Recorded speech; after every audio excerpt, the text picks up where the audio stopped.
Hello? Hello?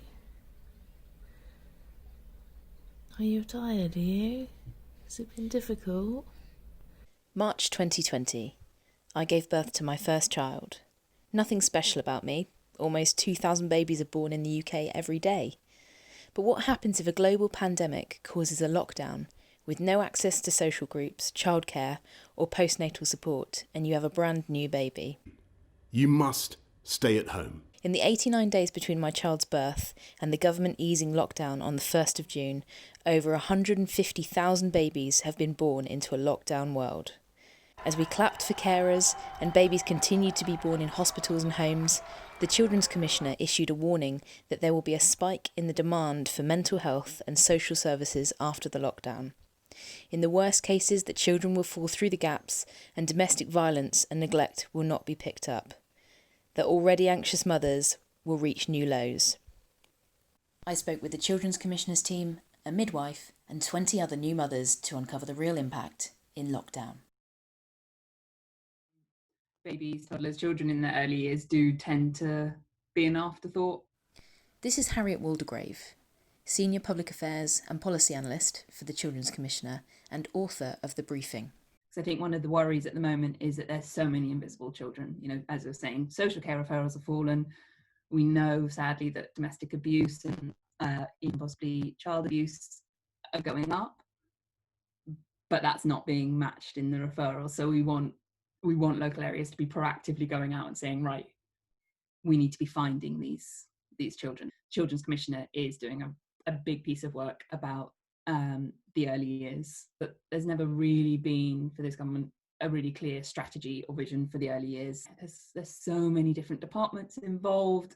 There will be health, there will be education, there will be DWP, there will be all these different agencies involved, and sometimes it can feel like they're fighting and pulling against each other. So one of the things we want to do is set out this bit of a strategy for those children who've maybe been missed or not had the right support in place during coronavirus.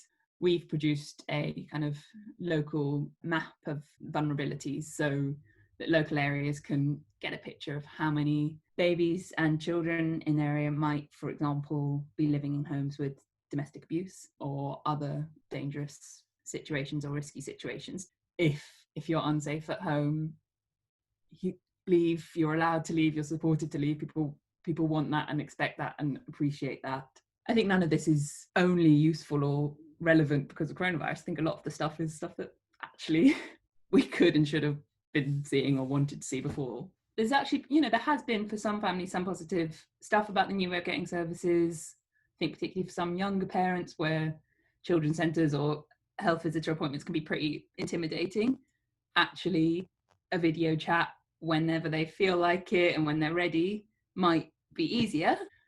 I think there's so many sort of scary messages coming out of this, and we're some of the ones giving those scary messages.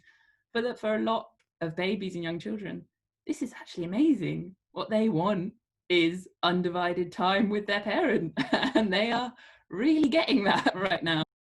I was a bit surprised when I read the report that midwives weren't mentioned at all. I don't really understand why. This is Hannah Ford, midwife and caseload team leader at Chelsea and Westminster Hospital, 16 years in the NHS. The schedule has changed a little bit, but essentially we're doing all of the same as we were before. It's just that we're wearing PPE now. To be confronted with somebody whose face you can't see is quite difficult. And also I think it is quite, I think the women find it quite scary for us to come into their homes dressed like that as well. The first booking in appointments are now over the phone, not face to face. That the booking in appointment is probably the most important appointment because that's when you ask them about obviously their medical history, pregnancy histories, that kind of thing, but a big part of it is asking about domestic violence, are they safe at home, and then also asking about mental health history, are they well supported. So to be able to have to do that over the phone is quite challenging. If English is not their first language, that is particularly tricky as well, because you're having to use translators over the phone. A lot of people will decline a translator because they want their partner to translate because they think that's easier.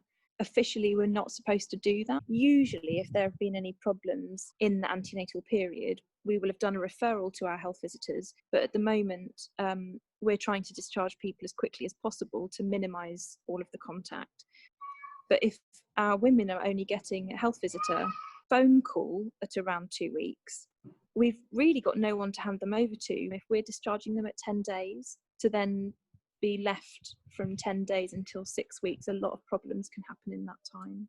You can feel like you don't know what you're doing and you need someone to just reach out and say, actually, you're doing okay. And if that's taken away from you because all of the normal levels of low level support are gone, I think it can make people feel isolated and therefore become vulnerable. It was quite a headache at the beginning because the guidance literally changed like hour by hour. You'd think that you knew what you were supposed to do, and then suddenly it was like, why are you doing it like that?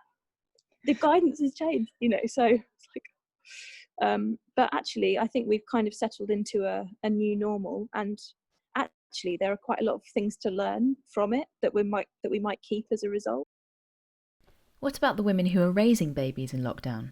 I surveyed 20 new mothers about their experience, and their results had a common theme: human interaction. Of the worst aspects of lockdown, over half of the women stack ranked no one having met their baby. New medical conditions, however, appeared to be the least of their worries. As for the best aspect, 60% of the women ranked bonding time with their household as a good thing to come out of lockdown.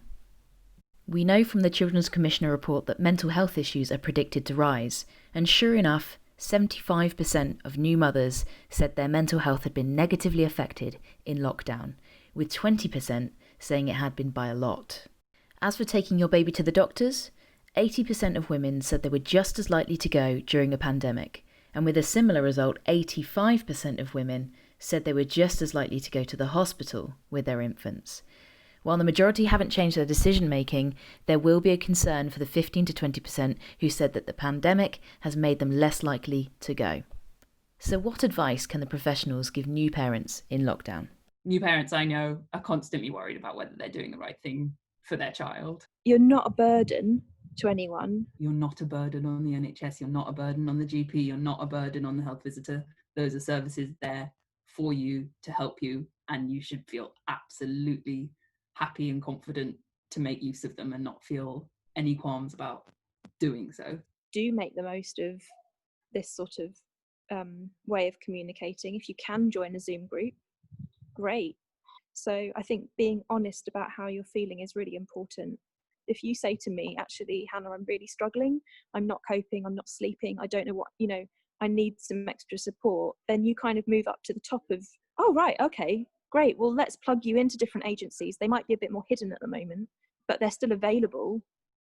All of those little things that I think, new parents would previously have maybe, as you say, called 111, given their health visitor a ring, or maybe just gone round to a friend's house and been like, they're doing this thing, I'm not really sure. All of those little things that are more really about community and support, and you're not necessarily really worried that this is an A&E kind of situation, but you just want some reassurance and some guidance and some help. I think engage as much as you can with what you know that you have got. It will take more effort, but there is support out there. It's just because we can't see you as often, we need you to be the ones that tell us what's going on.